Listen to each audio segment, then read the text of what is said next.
ஆர்வில், Wilbur இருவரும் right சகோதரர்கள் என வரலாற்றில் அறிகின்றோம். அவர்கள் சைக்கிள் மெக்கானிக்ஸ், மிதிவண்டி மெக்கானிக்ஸ், சைக்கிள்களை பழுது பார்த்து கொண்டிருந்தவர்கள். அவர்களுக்கு வானத்தில் பறக்க வேண்டும் என்கிற ஆசை ஏற்பட்டது.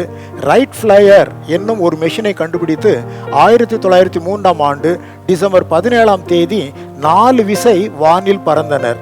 அதில் அதிகபட்சம் அவர்கள் பறந்த நேரம் ஒரே 1 நிமிடம்தான். அந்த சிறிய துவக்கம்தான் இன்றைக்கு மணிக்கு 40,000 கிலோமீட்டருக்கு மேலாக வானிலே விண்ணிலே ராக்கெட் பறந்து செல்வதற்கு அஸ்திபாரம் ஆயிட்டு பாருங்கள். ஆகவேதான் சகரியா 4:10 அற்பமான ஆரம்பத்தின் நாளை யார் அசட்டை பண்ணலாம் என்று உரைக்கப்பட்டுள்ளது. அற்பம் என்று நம் வாழ்வில் நினைத்துவிட்டால் உலக நன்மைக்காக மனிதர் எதையுமே செய்ய முடியாது.